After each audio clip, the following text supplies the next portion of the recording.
Imagine a blade so short it was mocked by enemies, yet it conquered half the known world. A weapon that seemed like a child's toy compared to the mighty spears of its time, yet it rewrote the very rules of how armies fought and died on blood-soaked battlefields.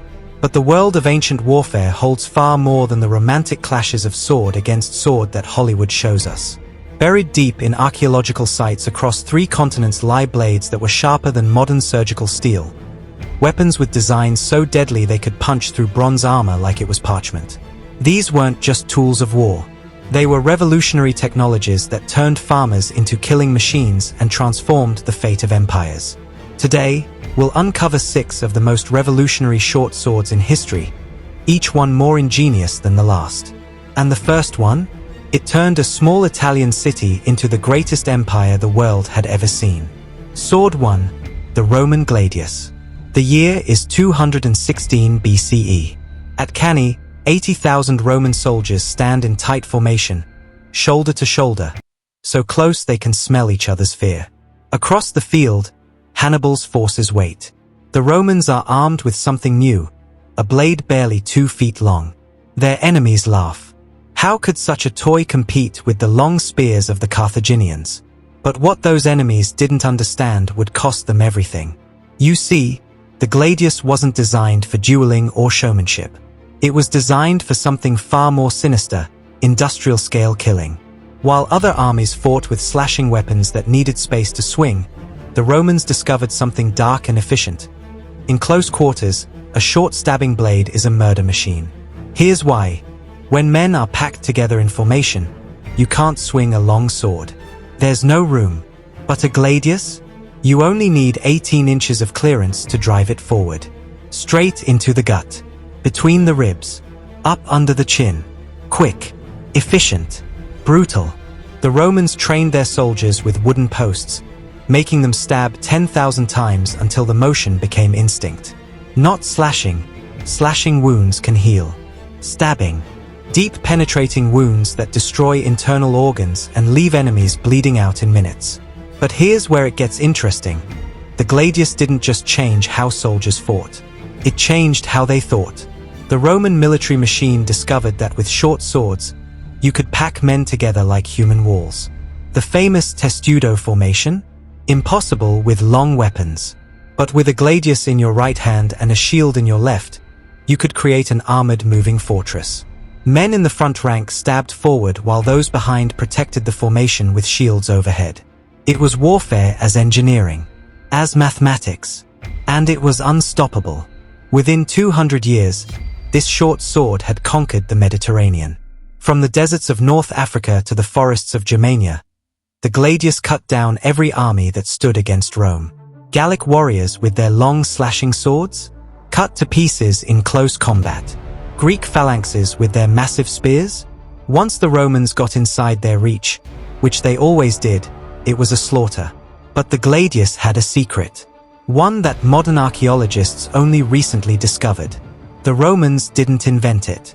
They stole it. From a people they fought in Spain, the Celtiberians. These Spanish warriors wielded short swords so effective that Roman generals, after losing thousands of men to them, made a decision that would change history: copy the enemy's weapon. Improve it. Mass produce it. Give one to every single soldier in the legions. And those improvements? They were genius. The Romans shortened the blade slightly for even faster stabbing. They reinforced the point so it could pierce armor. They balanced the weight perfectly so a soldier could fight for hours without his arm tiring. They turned a tribal weapon into an industrial killing tool. By 100 CE, Roman blacksmiths were producing gladi with such consistency that blades found in Britain are nearly identical to those found in Syria. This was the first standardized military weapon in history, the AK-47 of the ancient world. But every weapon has its limits. And the gladius was about to meet its match, from a direction Rome never expected. What happens when nomadic horsemen from the Asian steppes arrive with blades designed for a completely different kind of warfare? A blade that could be drawn while riding at full gallop, could slash through enemy cavalry, and required none of the close-quarter tactics that made the gladius king? Sword 2. The Spatha. The year is 378 CE. At the Battle of Adrianople, Roman legions face something they've never encountered before. Gothic cavalry wielding longer blades that give them reach the Gladius can't match. That day, 2/3 of the Eastern Roman army dies. The emperor himself falls. And military strategists across the empire realize something terrifying. The Gladius is obsolete. But the Romans had already begun adapting. Quietly, deliberately, and the weapon they turned to would outlast the empire itself. The spatha started as a cavalry sword. Makes sense, right? When you're on horseback, you need reach. A gladius is perfect for stabbing when you're standing shoulder to shoulder with fellow soldiers. But from the saddle? Useless. You need length to strike down at infantry, to duel with enemy cavalry, to maintain distance. So Roman cavalry units adopted longer blades, around 30 to 40 inches compared to the gladius's 20. They called it the spatha, from the Greek word for broad blade. At first, it was just a specialized tool for mounted troops. The real army, the infantry, kept their trusty gladi. But then the empire began to crack. Along the Rhine and Danube frontiers, Roman forces faced a new kind of enemy. Germanic tribes who fought in loose formations, who didn't pack together shield to shield like civilized armies were supposed to. These warriors needed space to swing their weapons, and they were good at creating it. Against them, the tight Roman formations became traps. Clusters of men who couldn't maneuver, couldn't adapt. And here's the crucial shift. Roman commanders started arming their infantry with spathas. It was heresy. For 400 years, the gladius had been the symbol of Roman military supremacy. Changing it was like admitting the old ways didn't work anymore. But necessity is a harsh teacher. Infantry with spathas could maintain looser, more flexible formations. They could slash as well as stab. They could fight barbarians on their own terms. The spatha was longer, but it wasn't heavier. Roman metallurgy had improved. They could forge blades that were both extended and balanced, with a more pronounced point for thrusting and edges sharp enough for devastating cuts. It was a hybrid weapon, combining the stabbing efficiency of the gladius with the slashing reach of barbarian swords. But here's what's fascinating. While the Western Roman Empire collapsed in 476 CE, the spatha survived. It became the template for medieval European swords. The Viking Age swords that terrorized Europe for 300 years? Direct descendants of the spatha. The knightly arming swords of the Crusades? Same lineage. Even the later medieval longswords can trace their DNA back to this Roman cavalry blade. Why did it endure when Rome didn't? Because the spatha represented an evolution in thinking. The gladius was a weapon of empire. It required discipline, training, standardized tactics, and the logistical might to equip thousands of soldiers identically. The spatha was democratic. A skilled individual could wield it effectively without requiring the support of a massive military machine. It worked for a lone warrior as well as a formation fighter. When Europe fragmented into feudal kingdoms, when armies became smaller and more personal, the spatha adapted. Blacksmiths across the former empire kept making them, kept improving them. They added fuller grooves to reduce weight without sacrificing strength. They experimented with different steel compositions. They created variations for different fighting styles. But before moving on, I would like to ask you for something. If you like these documentaries and want to support me, please consider subscribing. It's free. The spatha's influence even reached beyond Europe. Byzantine forces, the Eastern Roman Empire that survived until 1453, continued using spatha-type swords for centuries. They called them paramirian, and they were standard issue for the Varangian Guard, the elite warriors who protected the Byzantine emperor. But as dominant as the spatha became in Europe, it wasn't the only short sword revolutionizing infantry tactics. Thousands of miles away, in ancient China, another blade was being perfected, one that would arm the largest infantry forces the world had ever seen. What happens when a civilization with 1 million soldiers needs a weapon that's cheap to produce, easy to train with, and deadly enough to conquer everything from the Korean peninsula to the steppes of Mongolia? Sword 3, the Jian. The year is 210 BCE. In a tomb beneath a massive burial mound in China, thousands of terracotta warriors stand in formation, frozen in clay. Many of them once held real weapons, weapons that archaeologists would discover 2,000 years later still sharp enough to cut paper. Among those weapons was the jian, a double-edged straight sword that would arm Chinese infantry for over 2 millennia. But the jian's story starts centuries earlier, in the chaos of the Warring States period. 7 kingdoms tearing China apart, each one desperate for a military edge. Bronze swords were common, but they had a fatal flaw: bronze is soft. In battle, blades bent, edges dulled, tips broke. A sword might survive 1 engagement, maybe 2. Then came iron, and everything changed. Chinese swordsmiths discovered that by repeatedly folding iron and carbon together, hammering, heating, hammering again, they could create a blade that was both flexible and hard. The spine could bend without breaking, while the edges held a razor sharpness that bronze could never achieve. This wasn't just metallurgy. This was alchemy. The jian emerged from these forges as something revolutionary: a double-edged blade around 28 inches long, perfectly balanced, with a sharp point for thrusting and edges for slashing. Unlike single-edged swords optimized for one type of cut, the jian was ambidextrous, deadly from any angle. But here's what made it truly revolutionary for infantry. It was a sword of economy. The Qin dynasty, which first unified China, needed to arm massive conscript armies.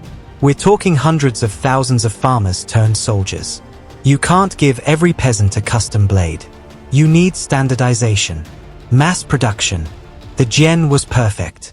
Its straight blade was easier to forge consistently than curved swords. Its double edge meant soldiers didn't need to worry about blade orientation in the chaos of battle. Just thrust, slash, survive. Archaeological evidence shows that Qin swordmakers achieved remarkable consistency. Blades found in different parts of the empire have nearly identical dimensions, weight distribution, even chemical composition of the bronze-iron alloy. This was the terracotta army's secret weapon, not individual heroism, but industrial-scale efficiency. The jian's design also reflected Chinese martial philosophy. While European swords often emphasized brute force, the jian embodied the principle of conquering hardness with softness. Its flexibility allowed it to absorb impacts rather than shatter. In skilled hands, it could deflect heavier weapons and strike back in the same motion.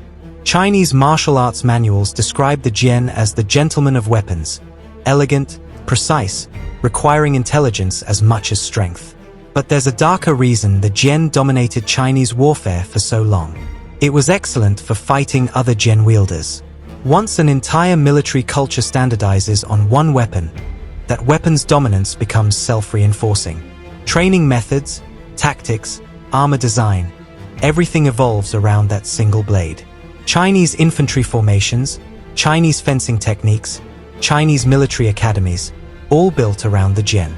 By the Han Dynasty, the jian had evolved into a sophisticated weapon system. Officers carried longer versions made from superior steel. Elite troops received jian with elaborate fittings and inscriptions. But even the basic infantry model was deadly. Han soldiers trained in jian dancing, fluid kata-like sequences that built muscle memory for complex attack and defense patterns. The jian's influence spread beyond China's borders. Korean swords, Japanese chikuto, the predecessor to the samurai sword, even some Southeast Asian blades, all show jian influence. When Chinese military power expanded, so did its sword culture. But here's the twist. The very thing that made the jian successful, its standardization, eventually became its weakness. When Chinese armies faced nomadic cavalry from the north wielding curved sabers optimized for horseback slashing, the straight jian struggled. And when Japanese pirates armed with curved katanas raided coastal China in the 16th century, Chinese soldiers found their traditional straight swords outmatched. The jian remained in use, especially in ceremonial and martial arts contexts, but battlefield realities forced changes. Chinese military swords began incorporating curves, single edges, different balance points. The jian became a symbol of a past age, revered but no longer dominant. Yet its legacy persisted in an unexpected way. Chinese martial arts preserved jian techniques for centuries, turning military skills into cultural practice. Today, millions practice Tai Chi with jian forms, keeping alive sword techniques that once conquered an empire. But while the jian armed the largest infantry forces in ancient Asia, Another short sword was revolutionizing warfare in a completely different environment. Dense jungles where long weapons were useless and close-quarters brutality determined who lived and died. What happens when you give a 16-inch blade to warriors who fight in terrain so thick that swinging a full-length sword is impossible? And who develop tactics so terrifying that enemy armies refuse to enter their territory? Sword 4. The Copies. The year is 331 BCE. At the Battle of Gaugamela, Alexander the Great faces the largest army ever assembled. 250,000 Persian troops commanded by Darius III himself. Among Alexander's forces are Greek soldiers wielding a weapon that looks wrong. A short sword with a forward curving blade, heavy at the tip, almost like a machete. That wrong design is about to prove devastatingly right. The Copies is a blade that defies intuition. Most swords curve backward, like sabers or katanas, to extend reach while slashing. The Copies curves forward. This makes it shorter, but it concentrates all the weapon's weight at the tip. The physics are brutal. When you swing a Copies, you're not just cutting. You're delivering the force of an axe strike with the precision of a sword.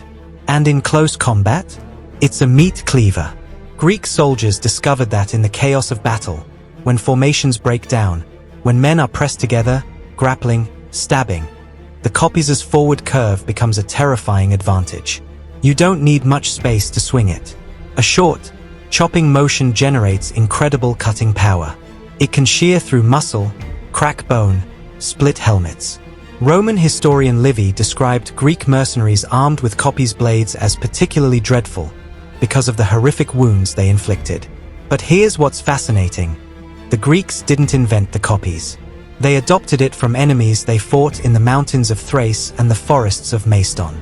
These tribal warriors used short, heavy, forward-curved blades for hunting and warfare in dense terrain. When Greek soldiers saw how effective these weapons were in close combat, they did what the Romans would later do with the Gladius.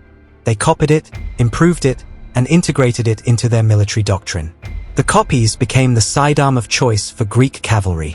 When you're mounted and charging into infantry, you want maximum impact with minimum effort. A forward-curved blade delivers exactly that. You can strike down at foot soldiers with devastating force, and the curve helps you pull the blade free as your horse carries you past. Greek horsemen became famous for Copies strikes that could decapitate enemies in a single blow. But the Copies wasn't just for cavalry. Greek hoplites, the famous heavy infantry, often carried a Copies as a secondary weapon alongside their primary spear. When the spear shattered, and they always did, you drew your Copies. The close-quarters fighting that erupted when phalanxes collided was exactly where this blade excelled. No room for long weapons. Just desperate men trying to kill each other at arm's length. Archaeological evidence shows sophisticated design evolution. Early Copies blades were relatively straight with only slight curves. Later versions became more pronounced in their forward sweep. The blade thickness varied, thinner at the base for flexibility, thicker toward the tip for chopping power. The handle was angled forward slightly, allowing the wielder's wrist to align naturally with chopping motions. Greek swordsmiths also experimented with metallurgy. They discovered that by using different steel compositions along the blade, harder steel for the edge, more flexible steel for the spine, they could create weapons that held a sharp edge while resisting breakage.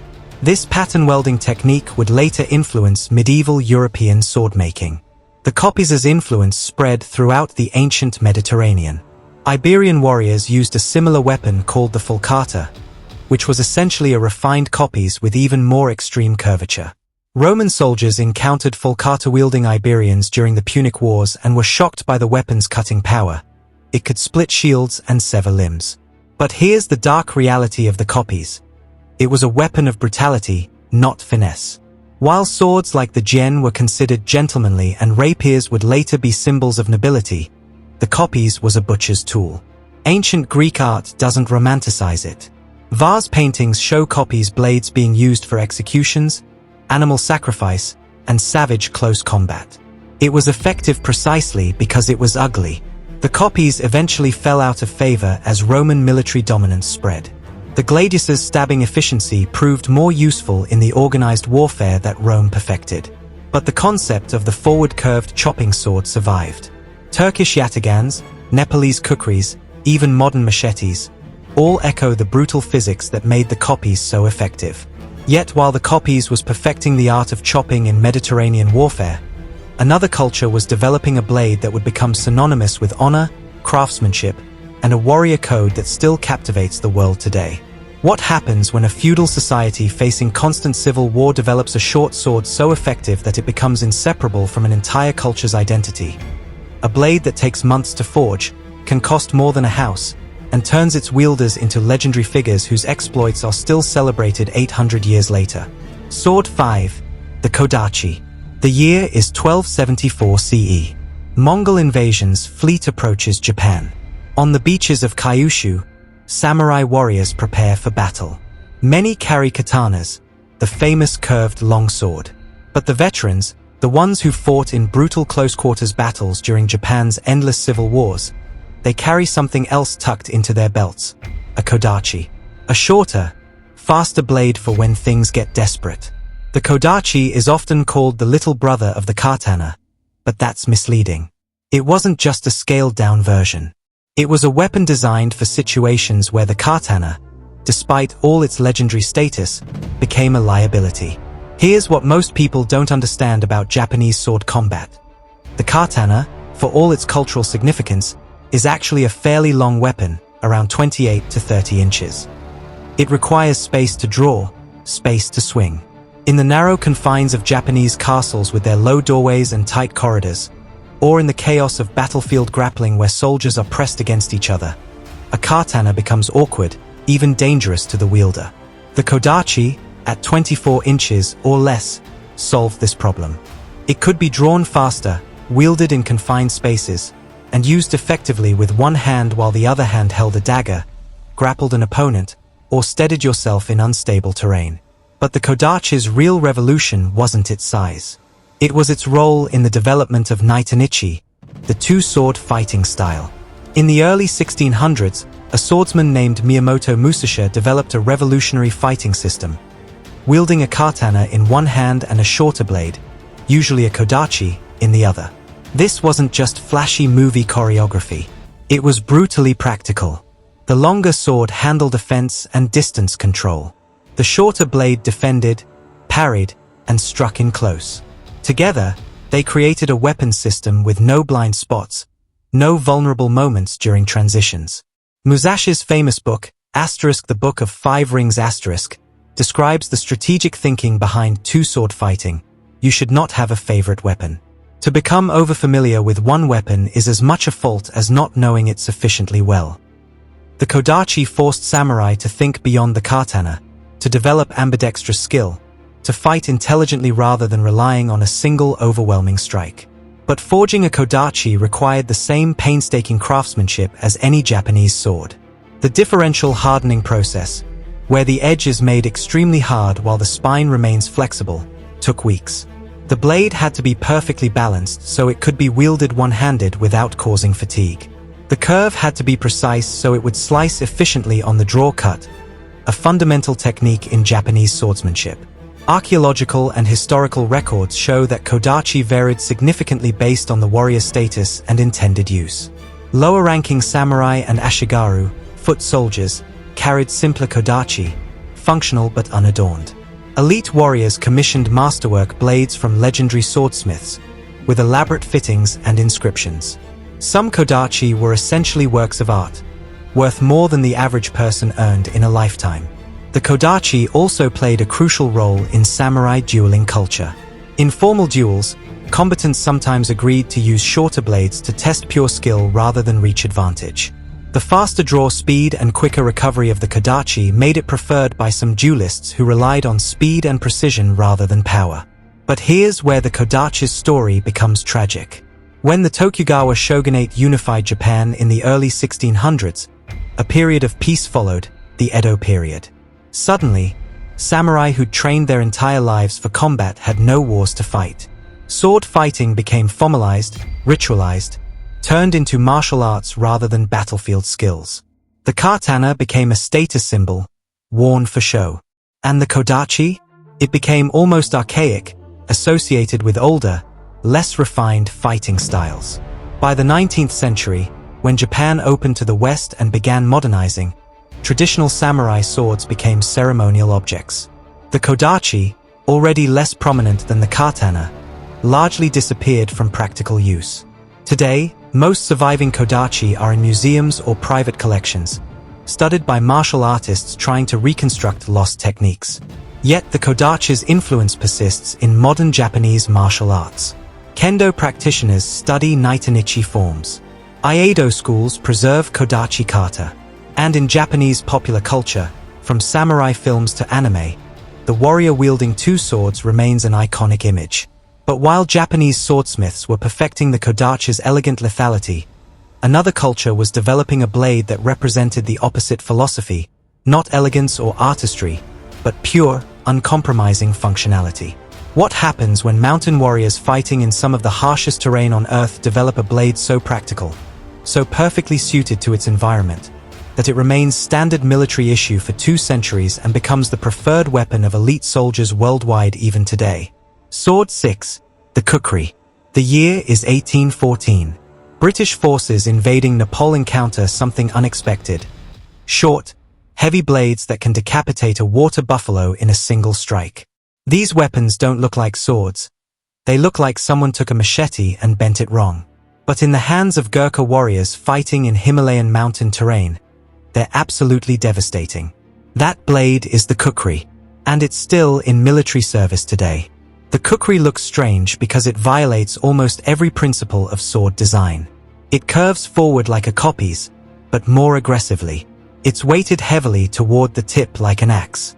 The blade flares wider in the middle, then tapers to a point. By all conventional standards, it shouldn't work as a fighting weapon. But in the mountains of Nepal, conventional standards mean nothing. Here's what makes the kukri genius. It's not primarily a sword. It's a tool that can also kill people extremely effectively.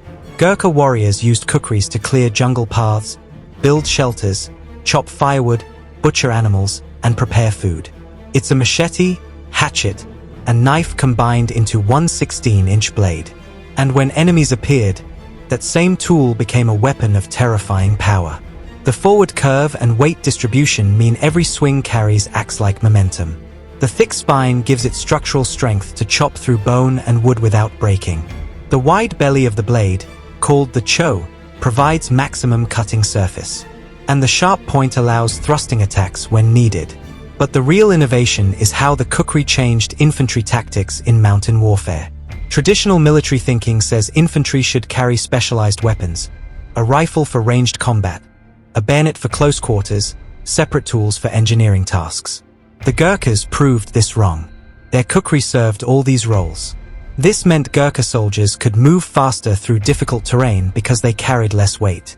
They could survive independently longer because their weapon was also a survival tool. And in ambushes and night raids, the preferred tactics in mountain warfare, the kukri's devastating close combat effectiveness became legendary. British officers who fought against Gurkhas were so impressed they began recruiting them into the British Army. By the mid-1800s, Gurkha regiments armed with kukris had become elite units. During World War I, Gurkha soldiers with kukris raided German trenches at night. Silent, deadly, psychologically devastating. German soldiers feared them so much that simply finding kukri-marked bodies would cause panic. In World War II, Gurkhas used kukris in jungle warfare in Burma against Japanese forces.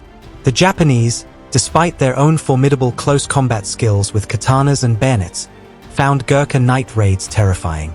There are documented accounts of Gurkhas infiltrating Japanese positions and killing sentries silently with kukri strikes before vanishing into the darkness. What's remarkable is that the kukri's design has barely changed in 200 years. Modern military-issue kukris used by British and Indian Army Gurkha units today are nearly identical to historical examples in museums. The blade is still 16 inches, still forward-curved, still hand-forged using traditional techniques in Nepal. Why hasn't it evolved? Because it doesn't need to. The kukri represents a perfect optimization for its environment and purpose. Attempts to improve it with modern materials or alternative designs have consistently failed to produce anything superior. The traditional kukri, made from high-carbon steel, with a simple wooden handle and leather sheath, remains the gold standard. The kukri's influence has spread globally. Special Forces units worldwide, including US Army Rangers and Navy SEALs, sometimes carry kukris as survival combat tools. Outdoor enthusiasts use them for camping and bushcraft. Competitive woodsmen use kukri-style blades in lumberjack competitions. But perhaps the kukri's most important contribution to military history is psychological. It proved that a simple, practical design optimized for real-world conditions can be more effective than elaborate, specialized weapons. The kukri wasn't developed in military academies by professional weapon designers. It evolved over centuries in remote mountain villages, shaped by practical needs and harsh conditions.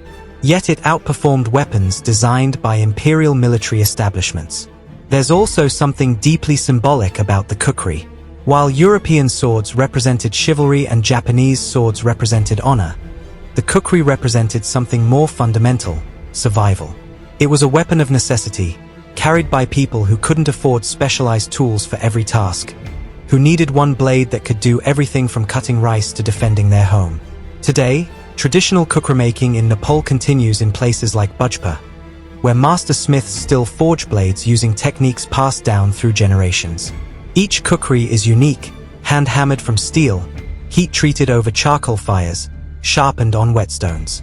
The best examples are considered works of art, but they're also fully functional tools that could still chop wood or fight in combat. The kukri never became obsolete because it was never just about warfare. It was about human adaptation to environment, a blade shaped by mountains, jungles, and the needs of people who lived close to the edge of survival. 6 short swords. 6 different cultures. 6 different solutions to the same problem. How do you give infantry soldiers a blade that turns them into effective killers? The Roman Gladius chose efficiency, industrial-scale stabbing in tight formation. The Spatha chose adaptability, a hybrid blade that worked on foot or horseback. The Chinese Jian chose standardization, arming millions with identical, reliable weapons. The Greek copies chose brutality, maximum chopping power in minimum space. The Japanese Kodachi chose versatility, a companion blade for when situations demanded speed. And the Gurkha kukri chose practicality, one tool for everything, optimized by centuries of mountain warfare. These weren't just weapons. They were ideas. Ideas about how to organize armies, how to train soldiers, how to fight wars. And those ideas shaped civilizations. Rome's empire was built on gladius-armed legions. China's unity was enforced by Jian-wielding conscripts. The British Empire's expansion was aided by Gurkha soldiers with kukris. Short swords changed infantry tactics because they changed how commanders thought about soldiers. Not as individual heroes with custom weapons, but as components in a system, standardized, trainable, replaceable. That sounds cold, but it's also democratic. When every soldier carries the same effective weapon, success depends less on individual prowess and more on training and discipline. A farmer with 3 months of gladius training could defeat a warrior who'd fought his whole life. That's the real revolution these 6 blades represent. The democratization of military power.